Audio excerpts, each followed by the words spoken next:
And we're live. So I'm reading about the new possible Lord of the Rings show. Ian McKellen has expressed interest in reprising his role. Please do. No word yet, right? I mean, he's only, let's see how old he is. 7,000 years 78. He's like Joe Biden's age. He could run for president. Or no, he couldn't. He was born in the UK. That I wanted to talk about. Yeah, he's born in the UK, so he cannot. Yeah. I'll make it Yeah. I hope he does. I'm really excited for that because, Game of Thrones obviously is coming to a close. It'll be over next year. There will be, in my opinion, no top tier show out there. Westworld is close. I really like Westworld. I'm excited to see what they do in season 2. If they open it up to the other worlds. Walking Dead? Get the fuck out of here. Get the fuck out of here with that trash ass bullshit show. That poorly written, terribly ran mockery of a television show. Just fuck that show. Good for a while, right? Oh, yes. Yeah. That's why we're so mad at it, right? We're mad. I'm not mad at what is that stupid science show that was never good? The laugh track. Oh, come Mystery on. Science Theater 3000. No, it's a sitcom and it has nerds on it. Big Bang Theory? Big Bang Theory, right? We're not mad at Big Bang Theory. Big Bang Theory always knew what it was, and it was a goofy, silly show that I don't watch. And that's fine. Walking Dead, on the other hand, started off not as Game of Thrones. It was never that. But it was Orange is the New Black. It was good. And now, I don't have words for how awful it is. And by the way, I caught up on the comics lately, and they're still good. Yeah. Of course they are, because that's written by someone who knows what the fuck they're doing. This show is such fucking garbage. They got rid of the writer who did the whole season 7 debacle with Glenn and Redhead getting their dome crashed in. Now they've got a lady helming the pen over there. I can't recall her name, but fuck, is this show trash? It is fucking garbage to the max. Like I mentioned on PKN this week, the podcast that we do early in the week. Rick missed 66 times at a range of yards, feet. Like I could have, you give me 3 good round rocks, and I would fucking beam Negan at least once in the ass. I'm not saying I'd hit him in the head, but I'd hit him in the ass before he could make it out of that car and then limp into that doorway. I am not an exceptional shot, but I'm not incompetent either. I'm maybe an average shot. I think I could hit him 66 times.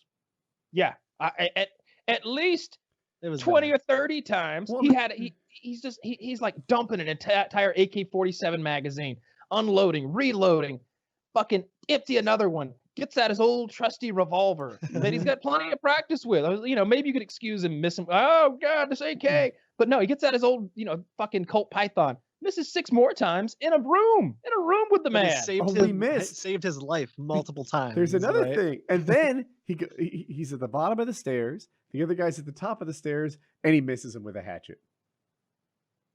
One more miss. It was his only 67th miss. We almost forgot that was his only hatchet. He did not have. Then I would not have thrown it. I would have said the ranged game is not on your side today, friend. Kiting is not working. What you're saying? Oh, I'd hit him at least 20 times. Like, you know what?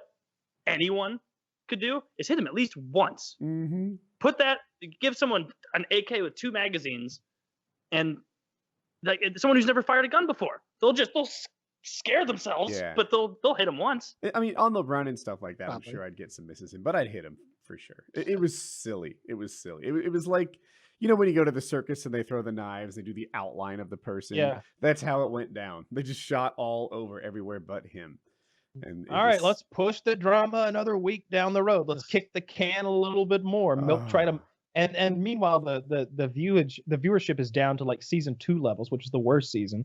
Between seasons 4 and like season 7, that show was really fucking good. It was like an A-, amongst all of the shows that exist. Mm-hmm. When they were like walking to Terminus, when Carl's getting like about to get butt fucked, and Rick bites that man's jugular out of his and then he takes the knife and gets the would-be raper and just hacks him into bits like Mel Gibson in The Patriot. That was quality television. All right. Like when he gets out the red machete in that church and the guy's like begging for his life and he's like, so you're going to shoot us? He's like, no, not going to waste any bullets. I guess he was saving the bullets for now. Because for that season. I think that was the first season. I watched it on Netflix. And it was that season or something where I think I was like, I didn't even want to like watch it, but I felt like I had to because they're like, well, because you were like, I've invested this far, like I've done this long. Of the What people shows are you watching all about, Walking Kit? Dead now, how many are in the same position as Kyle and I, where we're like, this sucked, this was terrible. I of course am invested and have to see how it ends, but that's how I ended Spartacus.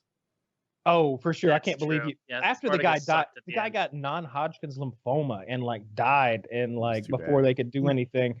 Yeah, that was a cool guy. He was in a Freddie W video. Like he was I know that. he was a cool guy apparently. And you know, he did season 1, top tier. If you've never seen Spartacus season 1, lots of titties. On Netflix. We got Lucy Liu titties for the first time. That was quality. They're just good stuff. And then season 2, they were like, oh shit, he's sick. Let's do like a prequel season, you know, while he maybe gets better. And A lot then of I think people he just say died. season 2 sucked, but I thought season 2 was actually okay. It fell off a bit, but I thought it was I agree. goodish. Season 2 is okay. After that, it Oh. really goes to shit. Yeah. Yeah, and I think it went to about season 4. And I have no idea. it was a job to make it through. And Yeah. and that's how Walking Dead is now. I don't know. I Judging- almost laugh at it. Like I stopped wanting it to be good. I just want to see how ridiculous it's gotten. What about Lost? Did you guys watch Lost? Hate Lost. No. Yes, Okay. I But saw did- the whole did- thing. Did you like it at one point? Yes, Yes. loved it. Yeah. Thought they Okay. were so amazing. And That's why I brought it up. people have heard me say this before, but every episode was like an hour-long movie trailer to something I really want to see. They just lay these threads and these plans and these plots, and this kid has superpowers, and there's a polar bear, and there's this, and their future, and we're going back and forth in time, and just like amazing thing, and like, oh my god.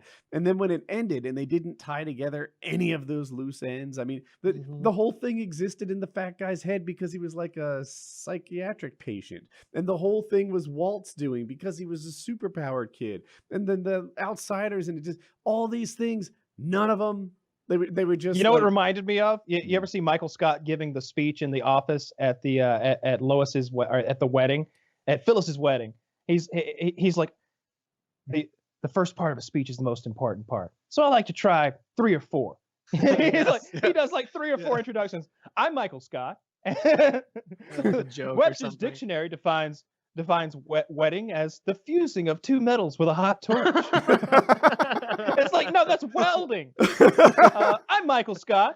You know, she may look patronly today, but back in high school, we called Phyllis the Easy Rider. And he's like, all right, wait a goddamn minute. Like, Bob's got to get up and shove him off stage. Like it was like that with Lost. They were like, they had like, it was like 8 different writers were in the room, and they all had a different idea about how the show could be solved, you know, the mystery or whatever. And they were like, and like the showrunner's like listening to all 8, and he's like, yes. Yeah. Like, to what? We just Only I know which one of you 8 gave the correct answer. Yeah. But we're gonna forge ahead with Fuck a that little show, bit man. of all your ideas. There's so many shows that like had great premises and just went to pot. You know, Heroes is another one. I don't know what to say about that shit. So I'm right now I'm looking forward to Westworld. That comes out, I think, again in a month or so. I love season 1 of Westworld. Big fan of that. That's the best show on TV right now, I think. And then of course waiting for Game of Thrones to come back.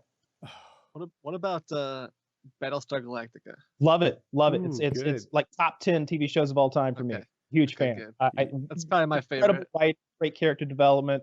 Really well cast. Edward James Olmos as Adama, like the whole thing. It's excellent. Great, but there is the relationship between the crazy guy and the cyborg that just there's a flaw in it. Am I wrong or am I right? I don't know like why it. you don't understand that. It's you know, she's appearing to him. The whole thing is out of place. It would be a really great episode. You could remove everything those two ever did, and it would be better. It's like the whole. that's a- You're talking about like the whole series, though. That happens unless I'm misunderstanding. That's like Yeah, he's talking Well, about the way that I forgot whatever his her name. name. Baltar. Yeah, Caprica Gaius 6 and Baltar. Gaius Baltar. Yeah. He's talking about the way that 6 appears to Baltar on a continuous basis from episode 1 until like episode 58, the final one or whatever. Yeah, like yeah. the I end, remember yeah. I mentioned it. I was like, this thing is weird. Like it's, and the guy's like, yep. There's on Twitter. You're just gonna have to overlook that. It's gonna suck the entire time. And I'm not alone in this line of thinking. I could believe that. I just like that. That's one of those shows. I play a lot of board games. The board game there's a board game about that show, and it's very similar in that you never really know exactly what's going to happen next, and you're always wondering like who's a Cylon, who isn't. And when my wife watched the show, I had already watched it, and so I like half the fun was watching her be like, I'm pretty sure that's a Cylon, and then like. For those who haven't watched it, like the bad guy or someone who's actually trying to murder the human race or whatever, right? And so half the fun was trying to figure out who's who. Type of thing. It's one of those shows where like some shit happens, right? Like there's so many shows in general that kind of like tease the end of the human race, or like, oh, the Earth could be destroyed, or but it never actually happens. Well, it's like, all right, it's episode 3 and the planet's gone. How many of us? How many of us are left? 6,000. Right. Shit. And every episode like begins with like the tally of how many humans are left. So in the previous episode, you might have lost 30 people, and it's like we can't take too many more days like that. We gotta be a little more careful around the airlocks, folks. Okay, every life is precious. It's not funny. Yeah, it's not a prank. That's a bad prank.